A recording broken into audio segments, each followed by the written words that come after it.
میرا کام بنائے گا. جس قدرت سے ابراہیم علیہ السلام آگ کے اندر کھانا بھی کھا رہا ہے، پانی بھی پی رہا ہے، آرام بھی کر رہا ہے، اور آگ جل رہی اسی یہ صفات ہے. لیکن ابراہیم علیہ السلام کے لیے یہ اللہ کی قدرت ہے، اللہ کی طاقت ہے. آج ہم اللہ کو جانتے نہیں ہیں، اس کے لیے روزانہ اللہ کی قدرت کو بیان کرنا، اللہ کی طاقت کو بیان کرنا کہ اللہ میرے دوستوں میرے بزرگوں کرنے میں کسی بھی مخلوق کا محتاج نہیں ہے. پوری کائنات اور کائنات کے ہر ذرے ذرے کو اللہ ہی نے وجود عطا فرمایا بغیر کسی وجود کے. آدم علیہ السلام کو بغیر انسان کے پیدا فرمایا. سب سے پہلا انسان اللہ نے کیسے پیدا کیا؟ آج تو انسان انسانوں سے نظر آتا ہے، حالانکہ آج بھی اللہ ہی بناتے ہیں، اللہ ہی پیدا کرتے ہیں، لیکن نظر آ رہا ہے مرد عورت کی ملنے سے بچہ پیدا ہوتا ہے، نظر ہی آ رہا ہے. لیکن سب سے پہلے انسان کس نے پیدا کیا اور کیسے پیدا کیا؟ پہلا جیو، پہلا حیوان گائے ہے، بھینس ہے، بکری ہے، یہ کہاں سے پیدا ہوتا ہے؟ سب سے پہلا جنس اللہ نے قدرت سے پیدا کیا، اور سب سے پہلی چیز اللہ نے قدرت سے پیدا کیا. جتنے جنس ہے، گندم ہے، جوار ہے، باجرہ ہے، اس کا دانہ سب سے پہلے کس نے پیدا کیا؟ اللہ کی قدرت آزاد ہے، بغیر کسی سبب کے اللہ نے اس کو وجود عطا فرمائی. چیزوں سے چیزیں نہیں بنتی، اللہ کے امر سے چیزیں بنتی. پانی سے پیاس بذات خود بجھتی نہیں ہے، نظر آتی ہے. جس میں اللہ کا امر کام کر رہا ہے، جس امر سے پیاس بجھتی وہ ہمیں نظر نہیں آتی. جنہوں نے پانی پیا فرمایا کہ یہ سارے باہر میں ایسے اس کے پیٹ جیسے بٹھے نہیں ہوتے، بھرے ہوئے تھے، اور پیاس بجھ نہیں رہی.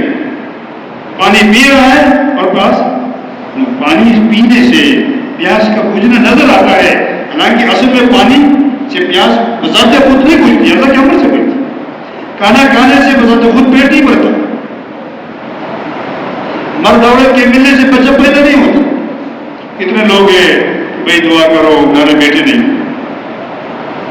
کسی کو بیٹے بھی دے دیتے ہیں باوجود اس کے، کسی کو بیٹے بھی بیٹیاں بھی، کسی کو بیٹے دیتے ہیں بیٹیاں نہیں، کسی کو بیٹے نہیں ہیں، کسی کو نہ بیٹے دیتے ہیں نہ بیٹے دیتے ہیں.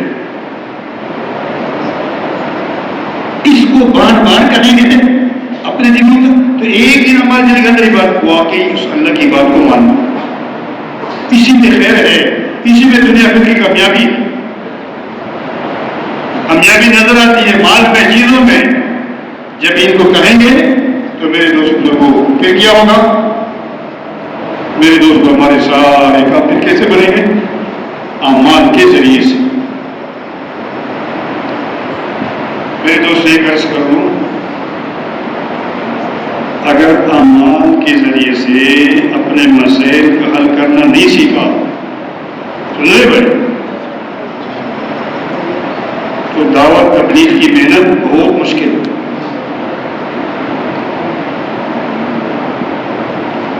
پھر کیا ہے کہ مہنگائی ہو گئی ہے بھائی، مہنگائی ہمارا مسئلہ مہنگائی کے ساتھ نہیں ہے. دین میں پیٹ کا مسئلہ نہیں ہے، یہ تو ایمان کی ذوق کی وجہ سے یہ مسئلہ بن گیا ہمارا. صحابہ کرام آ گئے خندق میں کہ یا رسول اللہ صلی اللہ علیہ وسلم اتنی بھوک ہے شدت کے ساتھ کہ ہم نے پتھر باندھے ہیں پیٹ پر بھوک کی وجہ سے.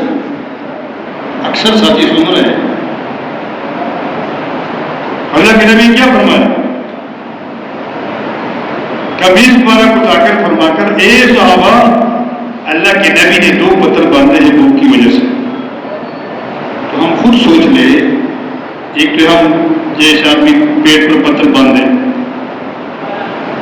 دونوں جہان کی سردار، وہ سارے نبیوں کے امام، وہ کتنی بھوک ہوگی؟ اس بھوک کی کوئی انتہا ہم سمجھ سکتے ہیں؟ وہ کتنی بھوک ہوگی؟ اسلام میں پیٹ کا مسئلہ نہیں. اللہ کے نبی نے کبھی نہیں ان کو بتایا جاؤ فلانا کہ یہ کرو وہ کرو وہ کرو. صحابہ کرام پوری سب سے گر گئی بھوک کی وجہ سے. کتنے دفعہ نے یہ بات سنی؟ نماز پڑھ رہے ہیں اللہ کے نبی جب سلام کہہ رہے ہیں دیکھتے ہیں تو صحابہ کرام کی سب بھوک کی وجہ سے کہاں ہے؟ اللہ کے نبی نے کیا فرمایا؟ ایک صحابہ کرام اگر تمہیں پتہ لگ جائے کہ اس بھوک پر تجھے کیا ملنے والا ہے تو تم تمنا کرو گے کہ اللہ اس بھوک کو اور زیادہ کرے. اللہ کے نبی نے ہمیں اعمال بتلائے ہیں کہ جس وقت مجھے یہ مسئلہ ہے تو یہ عمل کرو، یہ مسئلہ ہے تو یہ عمل کرو. میرے دوستوں بزرگوں، آپ حضرات اس کو سوچ لیں حضور پاک صلی اللہ علیہ وسلم کی مبارک زندگی کتنی تھی نبوت والی زندگی 23 سال 4 مہینے تقریباً.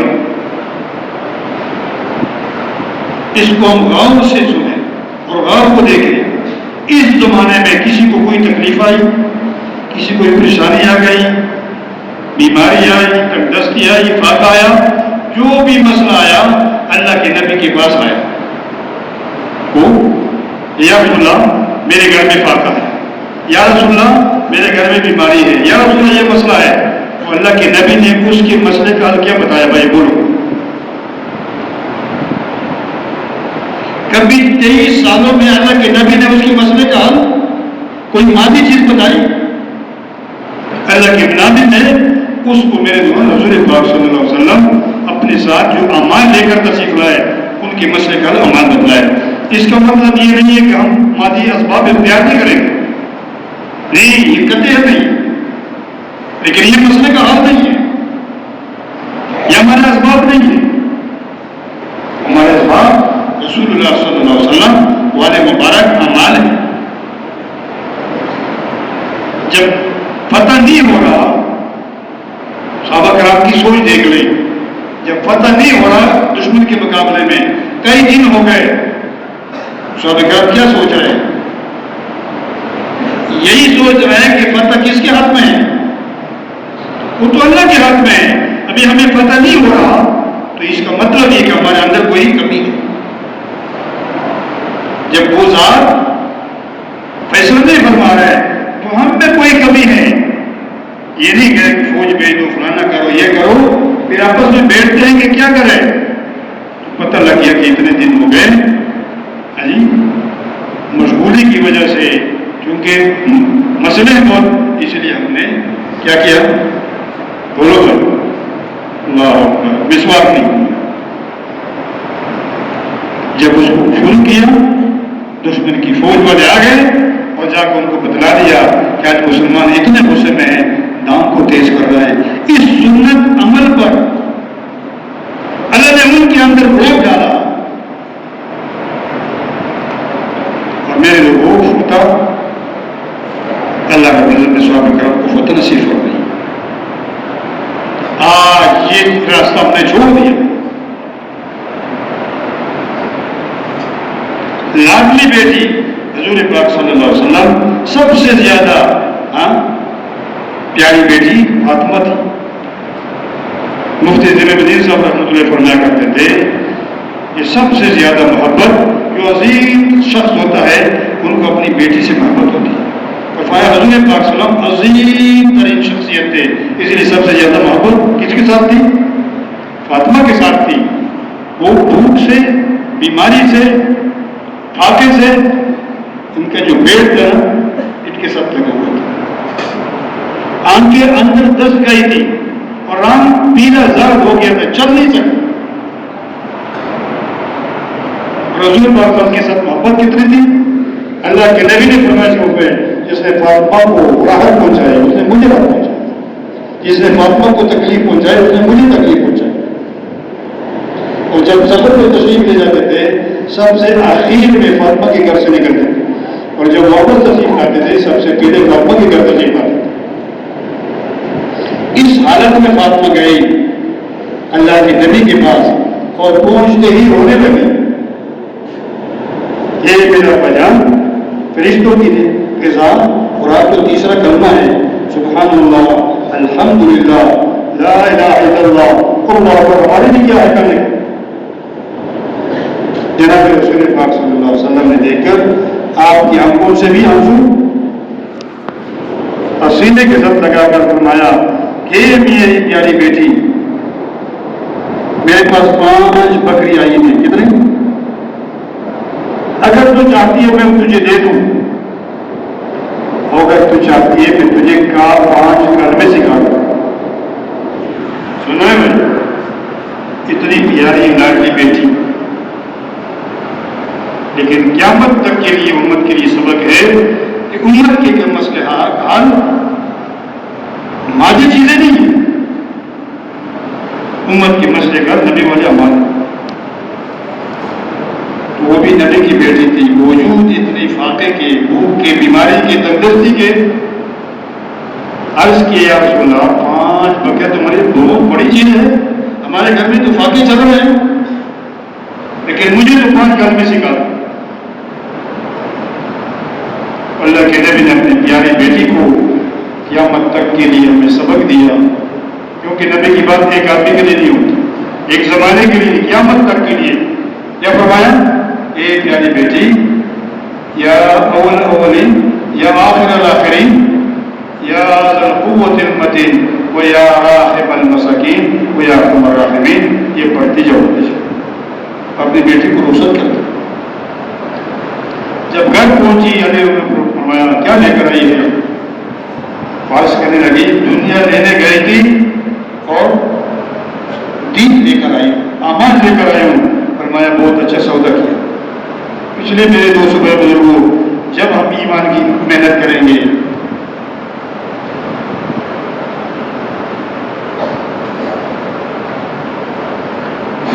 بھائی اللہ جوڑو جزائے خیر کا بیان لگا تیری کدا یو 80-100 کسان درے چلو لگا ان کی منکری پکار دی بارے دے پر لگ سر ودر گورا ضرور پر ثواب تھا ملے لگ ودر پھر ماشاءاللہ اللہم دنیا خاصتا کا علام آخرت خاصتا کا یا اللہ چھ سب دا وڑا تا قضا پورا کریں ٹوڑی تا قضا پورا کہ ودر لگ سر ودر اللہ ہم سے یہی چاہتا ہے. ہمارے مسئلہ نہیں, جب اللہ کے حکم کو سامنے رکھ کر چلتے ہیں, نبی کے مبارک اعمال کے مطابق زندگی گزاریں گے, تو ہمارا مسئلہ نہیں. ضرورت حاجت آنے سے پہلے پوری ہوگی. دیکھو روزانہ چھوٹی چھوٹی ضرورتیں حاجت آتی کے لیے یہ کون لا رہا, یہ ضرورت حاجت کون بھیج رہا ہے اور پورا کرنے والا کون ہے؟ ہم سے کیا چاہتا ہے؟ اس ضرورت حاجت میں بجائے غیر کی طرف جانے کی اللہ کی طرف متوجہ ہو جاتا. اللہ سے مانگنا, امان کے راستے سے مانگنا. حسن بصری رحمۃ اللہ علیہ صحابی نہیں تھے, لیکن پوری زندگی صحابہ کے ساتھ گزری. آپ تشریف فرماتے, ایک آدمی آیا, اس نے کہا حضرت کہا سالی ہے, بات سے نہیں ہو رہی. کیا فرمایا استغفار پڑھو. کیا کرو؟ استغفار پڑھو, اپنے گناہوں کی معافی مانگو اللہ سے. وہ چلا گیا. دوسرا آدمی آیا,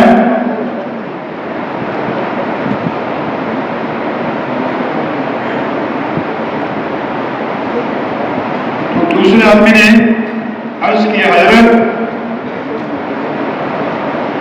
نرینہ اولاد نہیں ہے. کیا ہے؟ میری نرینہ اولاد نہیں ہے. فرمایا استغفار پڑھو. تیسرا آدمی آیا, ہمارے گھر میں واقع ہے. فرمایا استغفار پڑھو. چوتھا آدمی آیا, اس نے بھی اپنا کوئی مسئلہ سامنے رکھ کے ان سے بھی فرمایا. تو ان کے ساتھ جو ساتھی بیٹھے ہوئے تھے انہوں نے فرمایا عرض کیا حضرت 4 آدمی آئے, الگ الگ مسئلہ لے کر آئے,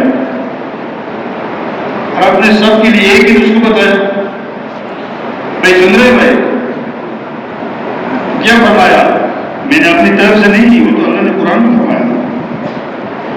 بات قرآن سے کہی اور سورۃ نوح کی آیت پڑھ کے سنائی، جس کا مفہوم یہ ہے کہ تم لوگ توبہ کرو، استغفار کرو، اپنے گناہوں کی معافی مانگو، وہ بہت بڑا غفار ہے، بخشنے والا ہے۔ اور جب تم یہ کرو گے، اپنے گناہ کی معافی مانگو گے، استغفار پڑھو گے، وہ کیا کرے گا؟ تم پر موسلادھار بارشیں برسائے گا۔ حسن بصری رحمۃ اللہ نے فرمایا کہ اللہ فرماتے ہیں کہ تجھ پر میں کیا موسلادھار بارشیں میں برساؤں گا، تمہارے لیے وہ اللہ نہریں نکالے گا، تمہیں باغات دے گا، تمہیں مال دے گا، تمہیں بیٹے دے گا۔ بس سمجھ آ رہے؟ یہ سارے وعدے اللہ کا اعمال پر ہے، کھیلوں پر نہیں۔ اس لیے میرے دوستوں بہنوں کو آج تک ہم نے یہ نیت ہی نہیں کی، یہ فیصلہ نہیں کیا کہ اللہ سے اعمال کے راستے سے ہم نے لینا ہے۔ ہمیں کوئی مسئلہ پیش آ جائے، کوئی لوگ آ جاتے ہیں جس طرح عام لوگ جاتے ہیں، ہم بھی اس طرح بھاگتے ہیں۔ یہ ایمان کی علامت ہے۔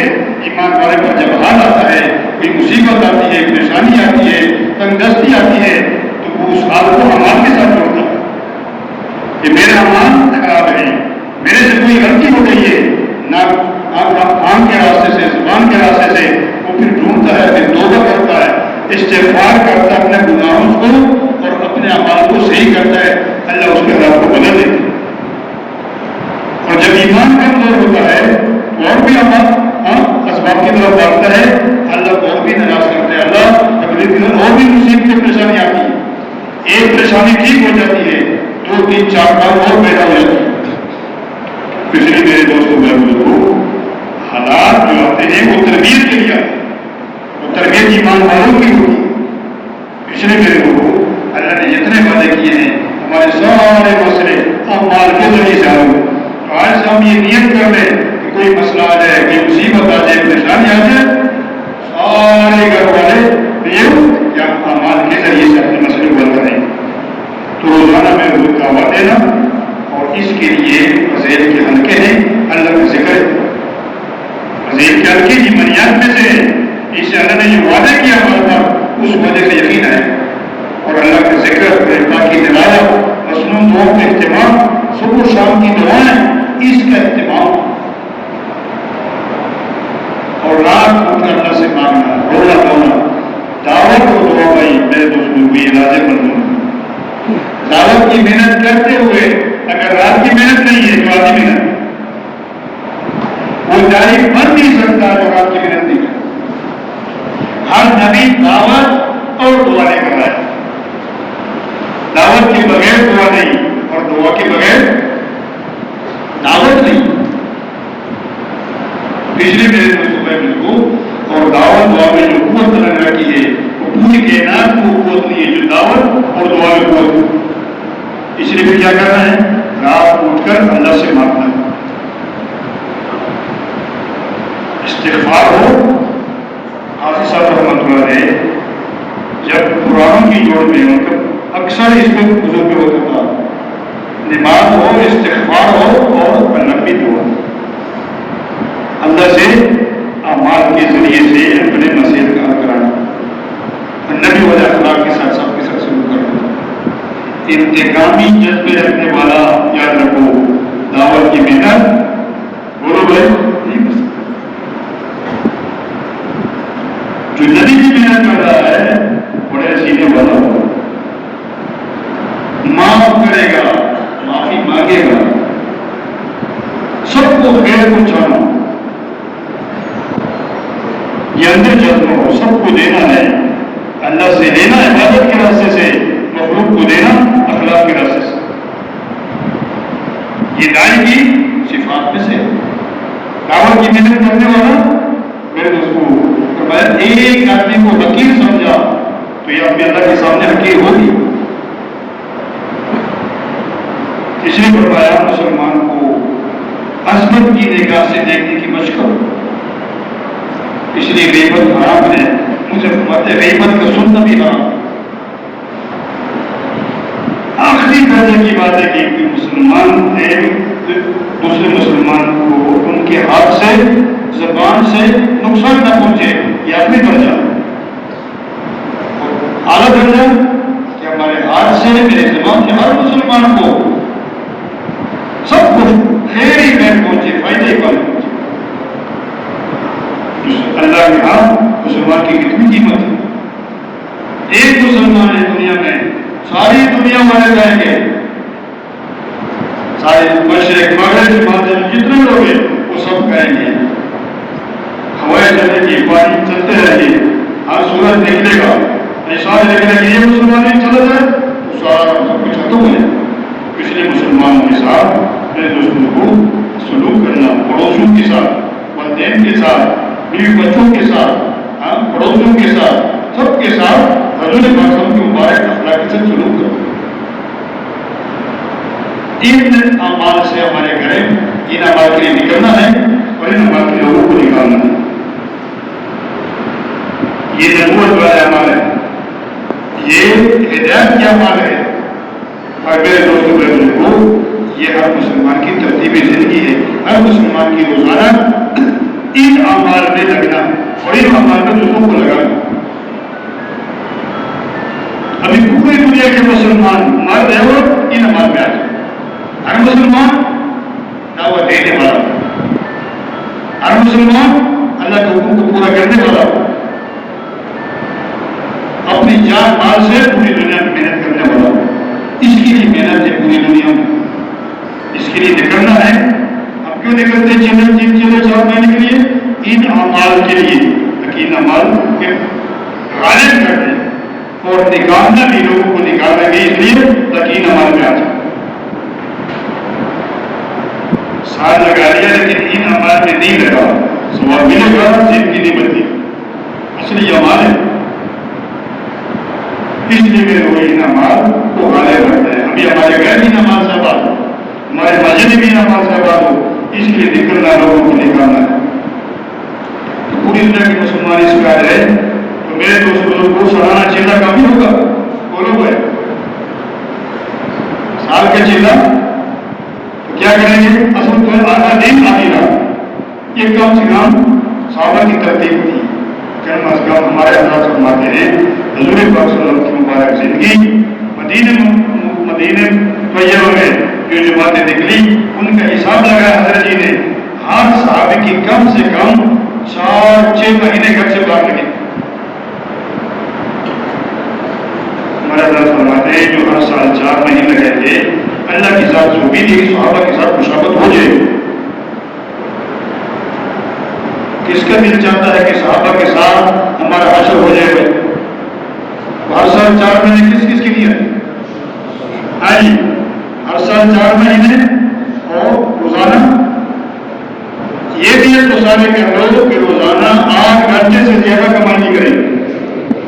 8 گھنٹے سے زیادہ تو نہیں کمائیں، 8 گھنٹے دنیا کے لیے، 8 گھنٹے گھر بار کے لیے کھانا پینا دھونا، اور 8 گھنٹے جس دوبارہ محنت ہوئی اور مہینے کی تصدیق، یہ 1/3 حصہ ہے۔ تیسرا حصہ تو میرے تو ہمارے پھر مسئلے ایسے حل ہو گئے اللہ کے فضل و کرم سے، پھر ہمارے سارے مسائل اعمال کے ذریعے سے حل ہوں گے۔ سب کی نیت ہے انشاءاللہ ابھی مغرب کا بیان ہوگا، اس میں اپنے یہ جو ہے اس کے بعد ہے اور نیت کرو پوری دنیا کی، دنیا تو آدمی کی نہ ہے